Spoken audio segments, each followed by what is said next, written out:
hope you're well. My name is Emma and welcome back to my YouTube channel. So today is episode 2 of my how-to series, and today we're going to be doing cut creases. So if you're interested in my tips and tricks of how to create a cut crease, then please continue watching.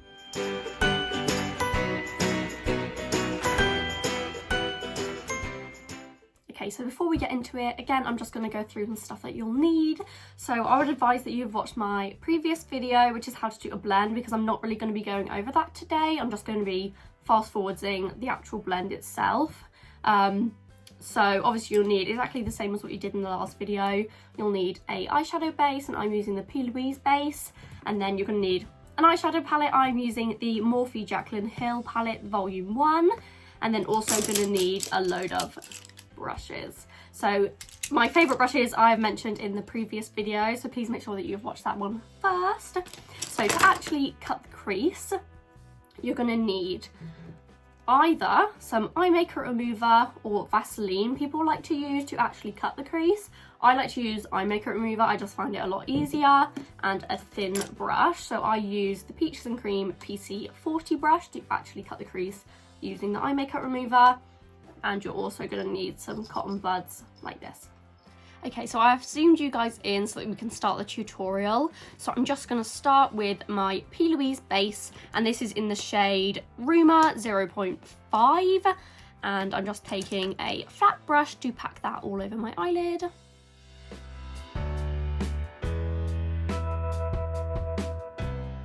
Okay, so now that our base is down, we're going to start putting on the shadow. And like I said, I'm going to be using the Morphe Jaclyn Hill palette with the volume 1, which is mainly browns. So I'm going to start with a dark brown and then blend that up into a light brown, kind of like a mustardy brown colour. And like I said, I'm not going to be talking through the blend that much because I said it in my last video, which I will also link so you guys can watch. So I'm just going to fast forward this blend.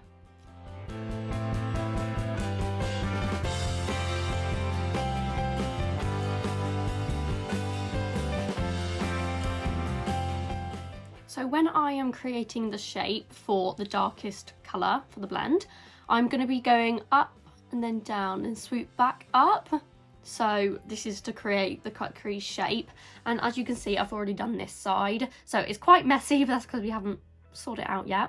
So it goes up, down, and then flicks back up, and I like to flick it up kind of to my eyebrow and just a little bit past it as well. So you've got to make sure, if you relax your eyelids like this, you've got to make sure that you can still see the darkest colour above your crease. Now I don't have hooded lids, but they are quite, if I relax them, there's not really much space, so I do always kind of lift my eyebrows, but you've got to make sure that when you are relaxing your eyelids that you can still see the cut crease when we cut it. So I'm just going to continue doing the blend on that shape, and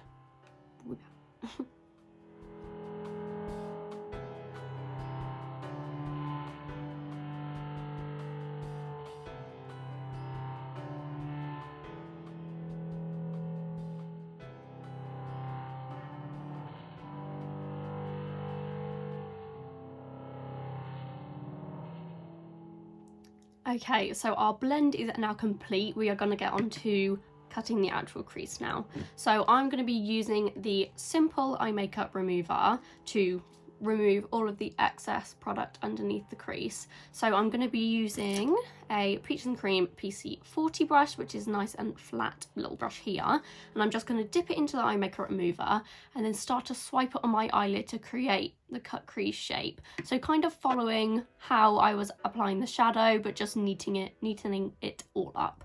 And like I said, you can also use Vaseline, some people use, it doesn't really matter, just something to remove that excess eyeshadow underneath. And you'll also have to probably go in a few times with some cotton buds as well, just to remove it. And you can go in and cut the crease kind of multiple times to make sure it is really cut and neat.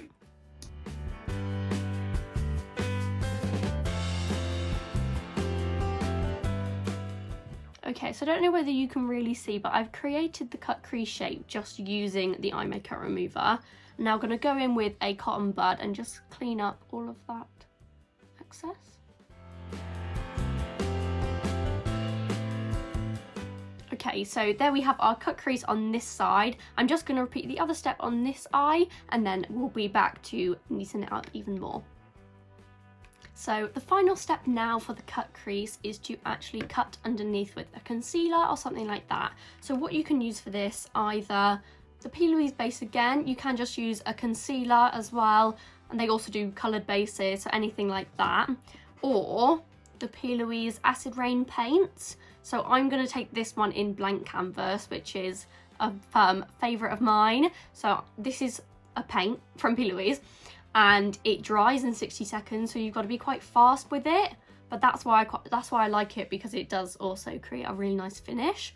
So I'm going to be going in with this P. Louise blank canvas, and then I'm also going to take the P. Louise Cancelled 7072 brush, which is really nice and thin, and I'm just going to start by tapping the product into that crease shape and try and make it really crisp.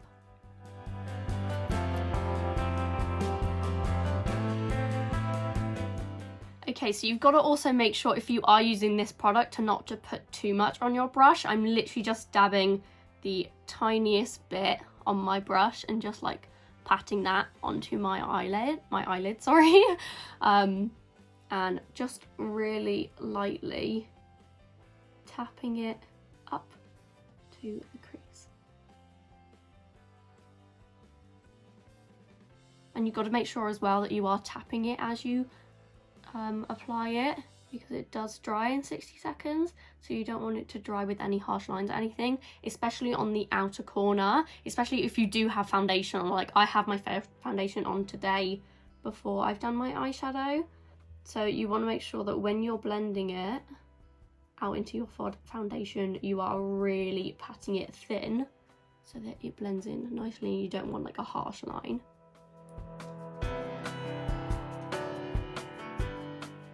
Okay, so our cut crease is now finished, and what you can do as well, if it's not really sharp, you can go in with a thin eyeliner brush such as the Peaches and Cream PC45, and you can go back in with your darkest brown and just crisp up the shadow. But I'm quite happy with how this has turned out, so I'm not going to be doing that today, but that's just another little tip to try and make it even more crisp, is just darkening up the actual cut crease with the shadow. So there we have it. That is our cut crease done. So I'm going to finish this look off camera, and then I'll be back for our outro. Okay, so here is the final look. I have added some pink hydroliner and some really fluffy lashes, which are from Unicorn Cosmetics. I just want to quickly say about these gorgeous earrings that I was sent by All You Can Eat Clothing. I'll put a link to them in the description below, so you guys can check out their website and everything. They do really beautiful earrings, and I thought it goes perfectly with this look, so yeah. And finally, I just want to thank you guys for watching this video. I really hope you enjoyed it, and I hope it was helpful as well to know how to create a cut crease. So as I said, this is part of a new series that I have created here on YouTube. So this is episode 2. So make sure to let me know any ideas that you have in the comments below, or message me on Instagram or anything. I do have a lot more planned, which will be out very soon, so please keep an eye out for that.